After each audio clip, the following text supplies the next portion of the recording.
O matrimônio perfeito. Por Samael A. Veor. Seu link. Mais seu comentário. Mais sua inscrição. Mais seu compartilhamento.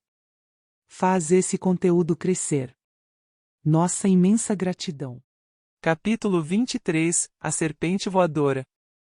Com lágrimas nos olhos, arranco meu coração por ter que falar coisas que não deveria falar, porque isto é como despejar margaridas aos porcos, mas a pobre humanidade sofredora as precisa e me vejo na angústia de dizer algo sobre a serpente voadora. O pássaro serpente. No Apopol voando os maias, a ave e a serpente figuram como criadores sexuais do universo. Tepeu e Gokumates enviam um falcão ao imenso mar da grande vida para trazer a serpente, com cujo sangue maravilhoso amassam o milho amarelo e branco. Diz o Popol Vuh, que com essa massa de milho branco e amarelo, misturado com o sangue da serpente, o deus Tsakol formou a carne das pessoas. A ave representa o espírito universal da vida. A serpente representa o fogo sexual do terceiro Logos. O sangue da serpente indica as águas do Angênesis, o grande esperma universal, o enseminis ou sêmen cristônico, em cujas águas está o germe de toda a vida. Estas águas são o sangue da terra, segundo o filósofo maia. A deusa Coatlicue é a mãe da vida e da morte, o enseminis. Realmente, o fogo sexual do terceiro logo torna fecundas as águas da vida para que surja o universo.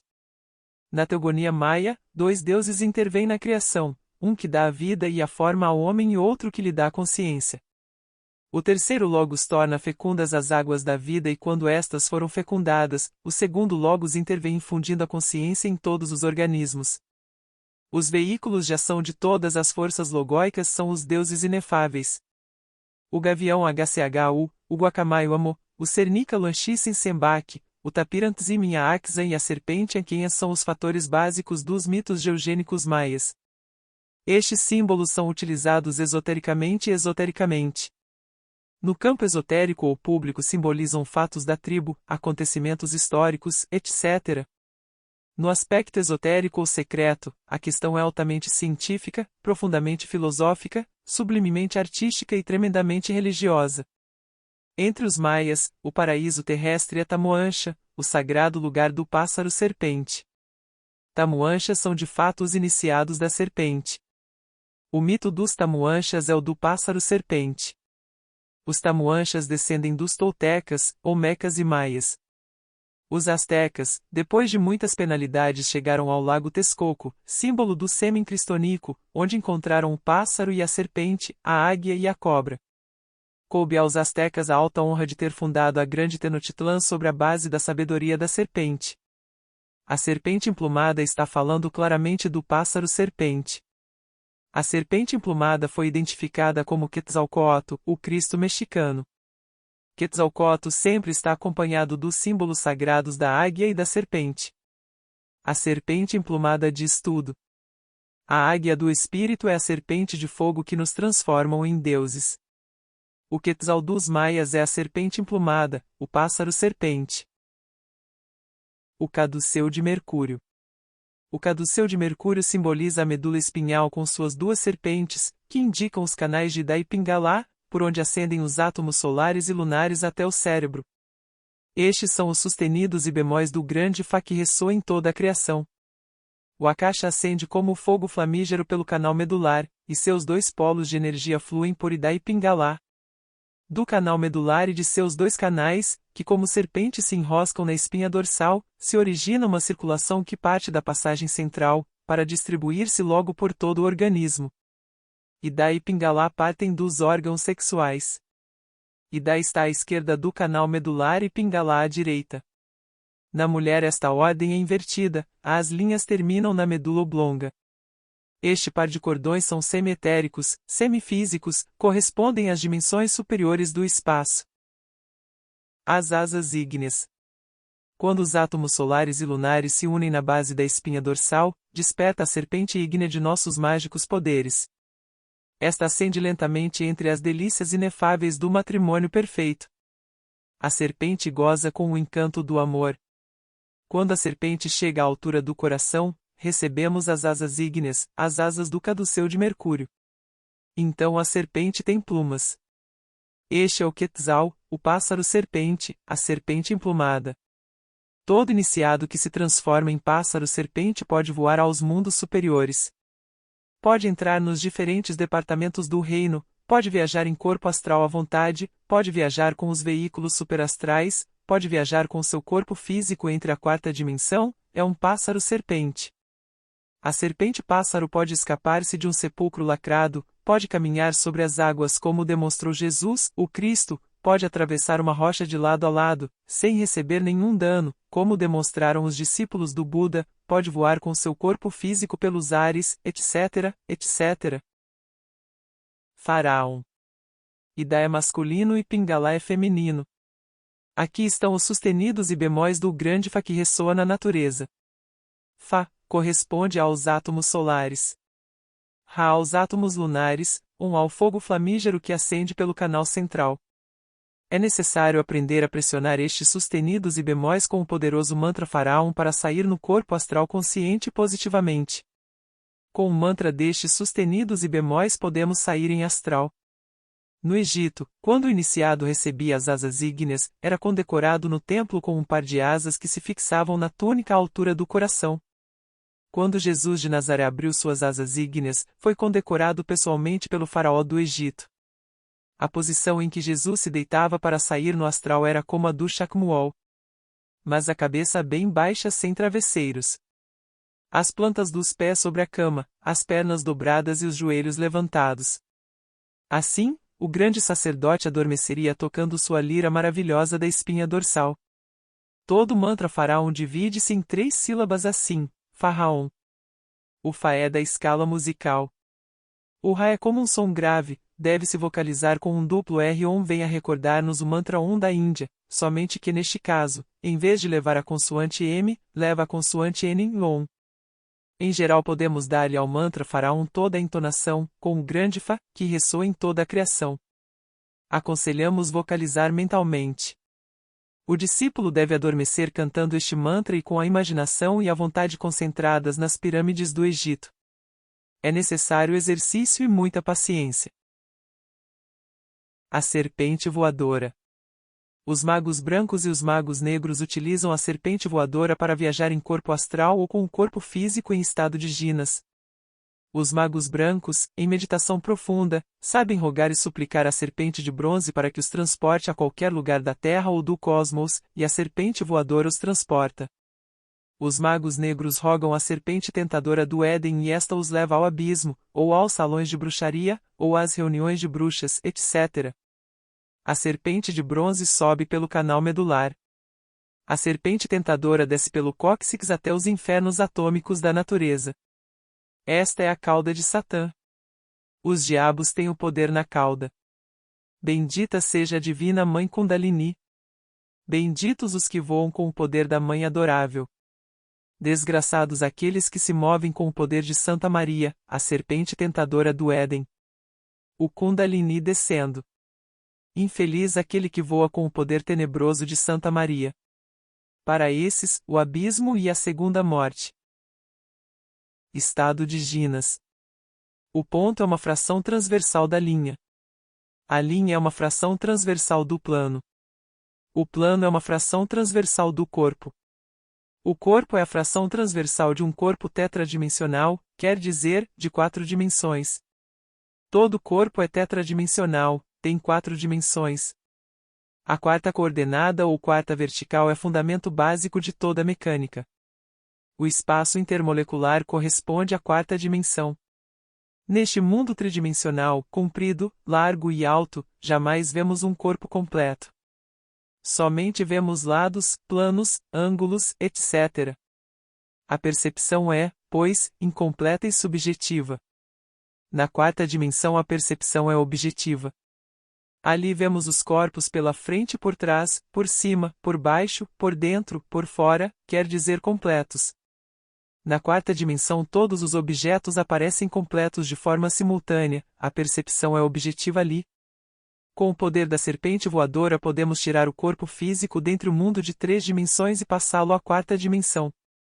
Em estados mais avançados podemos levar o corpo físico à quinta ou à sexta dimensão. Serpentes que voam. Quando visitamos o departamento de Madalena, República da Colômbia, descobrimos com assombro serpentes que voam. Existem feiticeiros, nas selvas dessa região, que sabem enviar serpentes voadoras às suas odiadas vítimas. Os procedimentos usados por esses feiticeiros são muito raros. Geralmente, este tipo de feiticeiro se dedica ao ofício de curar as vítimas de mordidas de serpentes venenosas, que tanto abundam no trópico. Há muitos feiticeiros curandeiros de pessoas mordidas por serpentes. Também existe muita competição no ofício e a guerra misteriosa entre estes feiticeiros é muitíssima. Eles vivem em guerra por questões do ofício. Os feiticeiros costumam usar a quarta dimensão para teletransportar certo tipo de serpentes artificiais à residência de seus inimigos. O procedimento é simples e maravilhoso por sua vez. O elemento que o feiticeiro utiliza para fabricar serpentes é a fibra vegetal da externa casca do tronco do plátano ou banana. Esta fibra transformada em uma pequena corda de apenas 1 ou 2 metros se transforma em cobra artificial. O feiticeiro lhe faz 7 nós na fibra vegetal deste tronco, como para simbolizar as 7 igrejas da cobra, e logo anda rezando suas secretas orações mágicas. O clímax final da operação mágica é o instante em que o feiticeiro, cheio de frenesi, joga a fibra vegetal para o espaço. Esta se transforma em serpente ao penetrar na quarta dimensão. O mais grave é que esta serpente voadora cai na terceira dimensão novamente, mas dentro da casa distante do odiado inimigo. Geralmente, este último costuma ser algum competidor do ofício. Se a vítima tem o corpo bem preparado, é claro que a serpente não pode causar-lhe dano, mas se o corpo da vítima não está preparado, a serpente morderá exatamente o coração da vítima e esta cairá morta imediatamente. Geralmente, os feiticeiros preparam o corpo com ervas especiais para defender-se de seus inimigos. A fibra vegetal que eles usam para esses atos criminais recebe o nome indígena de majágua de plátano. Não há dúvida de que estes feiticeiros usam o poder da serpente tentadora do Éden, a cobra que desce, para realizar estes atos criminais. Se estes feiticeiros podem fazer maravilhas desse tipo, como é transformar uma fibra vegetal em serpente voadora, quanto mais poderá fazer o mago branco com sua serpente voadora? A serpente voadora do mago branco é o Kundalini. O mago branco é realmente serpente-pássaro, serpente que voa. Os 7 centros da cobra são onipotentes. A serpente com asas é algo formidável. Com o poder do pássaro-serpente, o mago pode tornar-se invisível à vontade, transportar-se pelos ares dentro da quarta dimensão, aparecer e desaparecer ante as assombradas gentes, desatar trovões e furacões, apaziguar as tempestades, ressuscitar os mortos, transmutar o chumbo em ouro, curar enfermos com a imposição das mãos, levantar-se do sepulcro no terceiro dia e conservar-se com seu corpo durante milhões de anos. A serpente-pássaro é imortal, onipotente, sábia, amorosa e terrivelmente divina. Os guardiões dos templos de mistério são serpentes de fogo. Com o poder da serpente-pássaro podemos nos transportar a outros planetas do infinito. Os duplos. Em todas as nossas obras ensinamos sistemas diferentes para saídas em corpo astral. Muitas pessoas aprenderam a sair e muitas não aprenderam. Algumas pessoas leram alguma chave de nossos livros, a entenderam, a puseram em prática e logo imediatamente aprenderam a sair no corpo astral. Muitas outras pessoas praticaram com um ou outro sistema sem ter conseguido nada. Na prática podemos comprovar que os indivíduos do tipo muito intelectual, cheios de cultura livresca, os ratos de biblioteca, não conseguiram sair à vontade no corpo astral. Em troca, as pessoas muito simples, os humildes camponeses, as pobres empregadas de família, o fazem maravilhosamente. Isto nos fez pensar muito na questão e investigamos cuidadosamente o problema. A realidade é que a saída no corpo astral não é de tipo intelectual. A saída astral corresponde mais ao sentimento e à emoção superior. Estas qualidades estão relacionadas com o coração e não com o cérebro. O intelectual polariza-se exageradamente no cérebro, e abandona de fato o mundo do coração. O resultado de sua falta de equilíbrio é a perda dos poderes psíquicos da alma. Infelizmente, não se pode conseguir uma capacidade sem a perda de outra. Quem desenvolve o intelecto, o faz às custas das capacidades psíquicas. O problema é grave porque não podemos de maneira nenhuma provar a ignorância e o analfabetismo. É lógico que é necessária a cultura intelectual. A ignorância conduz a muitos erros graves. Um ocultista analfabeto e ignorante pode transformar-se em um mitômano ou em um caluniador de pessoas, e no pior dos casos, em um assassino. No mundo astral estão os duplos perversos das pessoas santas. Diante do anjo Anael está seu duplo perverso, o terrível demônio Lilith. Diante de Elohim Gibor está o terrível demônio Andramelech. Diante de qualquer cidadão de bem existe outro cidadão do mal. O pior do caso é que a aparência do duplo é exatamente igual ao modelo de luz. Se um adepto ensina magia branca, seu duplo, o adepto negro, além de ter toda a aparência fisionômica, modais, postura, etc., ensina a magia negra. Isto é gravíssimo e o ocultista ignorante pode facilmente confundir a ginástica com a magnésia e transformar-se de fato em um caluniador das boas pessoas e, repetimos, até em um assassino. Um ocultista ignorante se encontra no astral sua mulher coabitando com algum amigo seu, pode, se infelizmente é um esquizofrênico ou um neurastênico, assassinar seu amigo e sua mulher. Sua ignorância não lhe permite compreender que viu um par de duplos coabitando, ou um fato de uma passada reencarnação, etc., etc. Alguém tem ciúmes e supõe que sua mulher lhe está sendo infiel com algum conhecido ou desconhecido, pode projetar então suas formas de pensamento e logo vê-las no mundo astral. Se o sujeito é um neurastênico ou um esquizofrênico, ignorante, mas que sabe sair no corpo astral pode levar a sério tudo o que viu e assassinar logo confuso pelos ciúmes e as visões. Por ser ignorante, não compreende que viu suas próprias formas mentais projetadas inconscientemente. Tudo isto nos leva à conclusão de que é necessária a cultura intelectual. Agora o interessante é saber como são reconquistadas as capacidades psíquicas perdidas.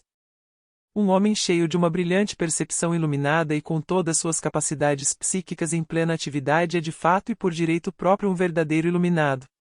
O ocultista precisa estabelecer um perfeito equilíbrio entre a mente e o coração. Quando a mente foi muito congelada no cérebro, a saída no corpo astral à vontade se torna completamente impossível porque há desequilíbrio. É urgente então que os ocultistas intelectuais restabeleçam o equilíbrio entre a mente e o coração. Felizmente existe uma técnica para restabelecer o equilíbrio perdido. Essa técnica é a meditação interna. A todos aqueles intelectuais que nos escrevem dizendo-nos que não conseguiram sair em corpo astral com as chaves que lhes ensinamos, lhes receitamos uma boa dose de meditação interna.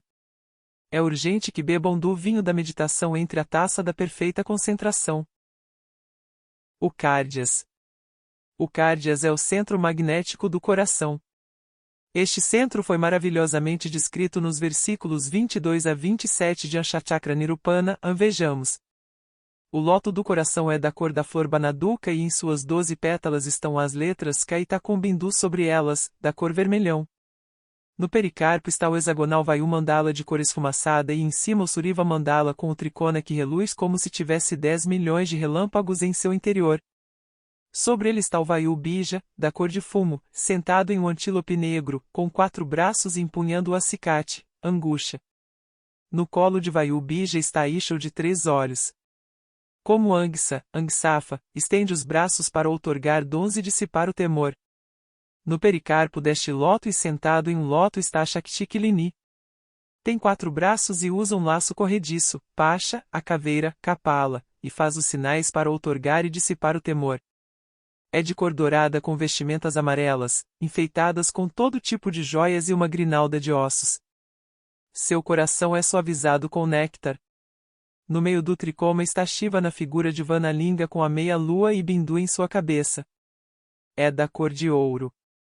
Seu olhar é cheio de júbilo e denota desejo impetuoso. Debaixo dele está o Angsa semelhante a um Jivatma. É como a tranquila chama de uma lâmpada. Debaixo do princípio deste loto está o loto vermelho de 8 pétalas com a cabeça virada para cima. Neste loto vermelho está a árvore Kalpa, o altar enfeitado com joias, com toalhas enfeitado com bandeiras. É o lugar do culto mental. A descrição endostânica deste chakra é maravilhosa.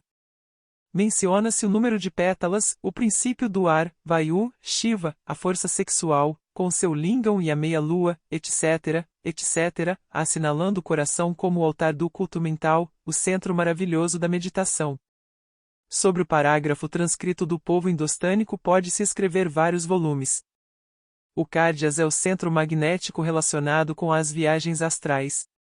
Quem quiser conquistar o poder de sair no corpo astral à vontade, deve mudar totalmente seu tipo de vibração.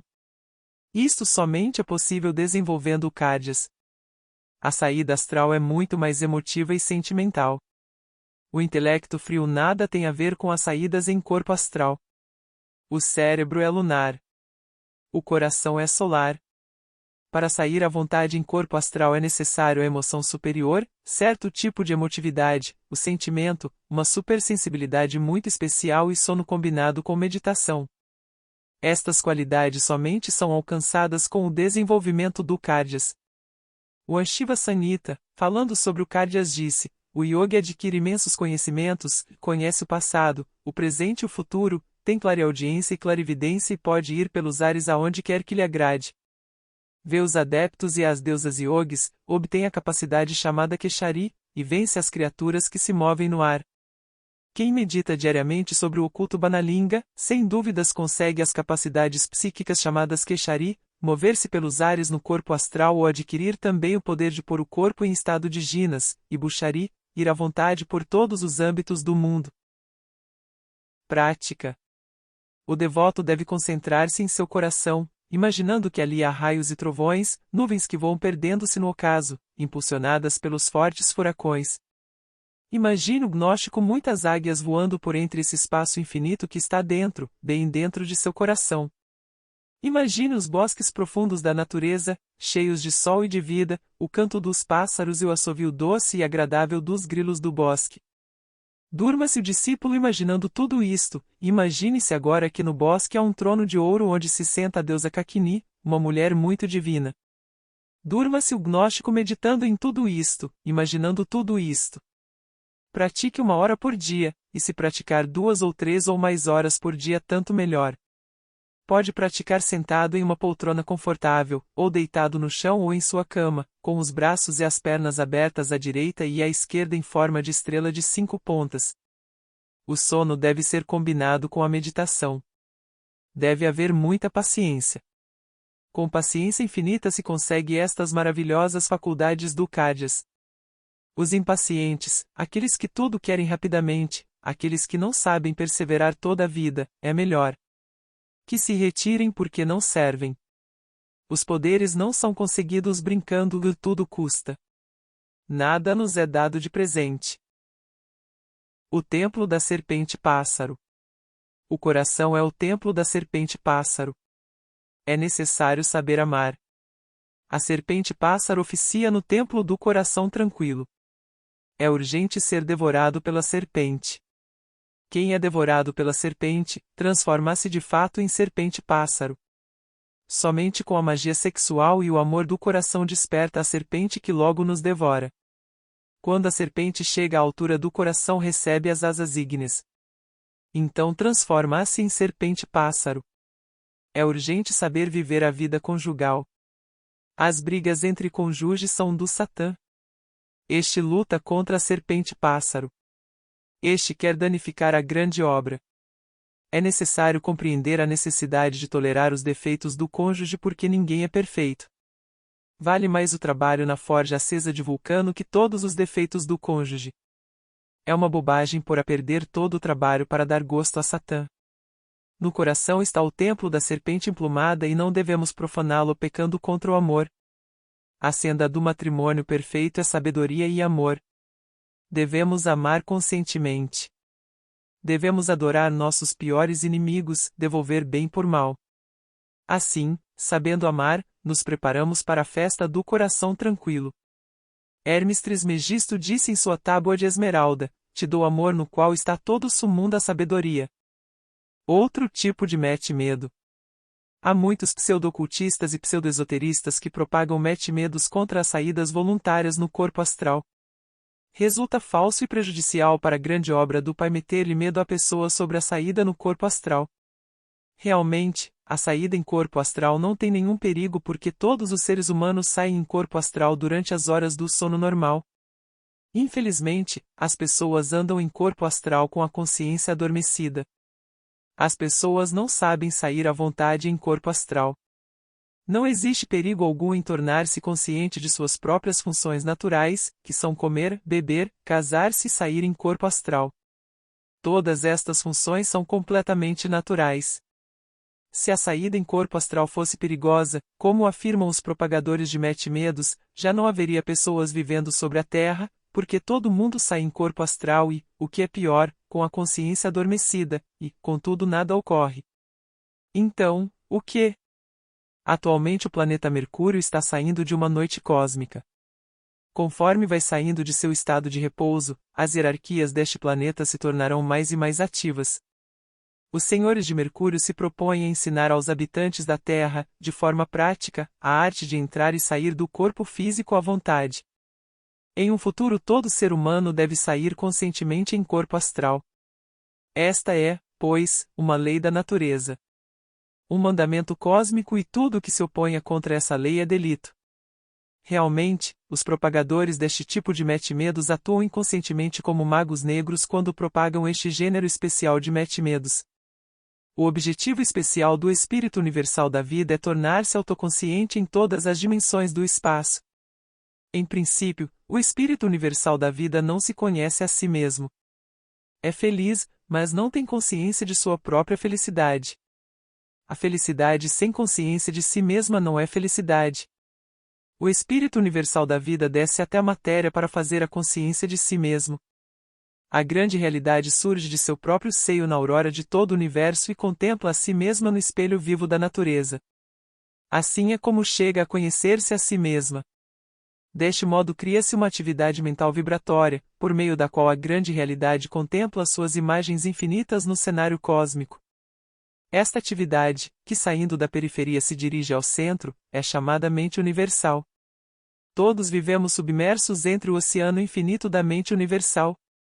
A atividade intelectual da mente universal deriva de uma força centrípeta. A toda ação segue uma reação. A força centrípeta, ao encontrar no centro sua resistência, é lógico que reage e cria uma atividade centrífuga chamada alma cósmica. Esta alma vibratória resulta ser o mediador entre o centro e a periferia, entre o espírito universal da vida e a matéria, entre a grande realidade e suas imagens cósmicas. O grande mestre Paracelso disse: a alma é o produto da ação centrífuga da atividade universal impelida pela ação centrípeta da imaginação do universo. Atualmente o ser humano somente tem, dentro de seu fantasma astral, um embrião da alma, mas este embrião deve fortalecer-se e autodespertar. O despertar da consciência cósmica no homem é o acontecimento mais grandioso do universo. Nestes instantes a grande loja branca está intensamente preocupada pelo despertar da consciência humana. Os adeptos lutam intensamente ensinando ao ser humano a sair em corpo astral à vontade. Eles querem que a pessoa desperte e tudo que vá contra esta grande lei é um delito. Todo o objetivo da descida do espírito à matéria é criar a alma e tornar-se autoconsciente de si mesma. Quando dirigimos o poder mental para o interior de nosso próprio centro íntimo, a resistência que encontraremos internamente causará sua reação, e quanto mais vigorosa for a força centrípeta que apliquemos, mais vigorosa será também a força centrífuga resultante. Assim fabricamos a alma. Assim se fortalece o embrião da alma, e ao final de um dia, quando já tenhamos nascido como serpentes-pássaros, nos absorveremos e assimilaremos totalmente, dentro de nosso corpo astral, a totalidade da alma. O despertar da consciência é urgente. Quem aprende a sair em corpo astral à vontade, pode estudar aos pés dos grandes mestres da sabedoria. No mundo astral encontramos nosso guru, o qual nos instruirá nos grandes mistérios. Precisamos abandonar o medo para ter a felicidade de visitar os campos do paraíso. Precisamos deixar o medo para ter a felicidade de entrar nos templos do país da luz dourada. Ali nos sentaremos aos pés dos grandes mestres da loja branca. Ali nos fortalecemos para a dura senda. É necessário nos fortalecermos no caminho, descansar, receber instrução direta dos lábios de nosso guru. Ele, como Pai amoroso, sempre nos aguarda em corpo astral para nos consolar. Os adeptos são verdadeiras serpentes voadoras.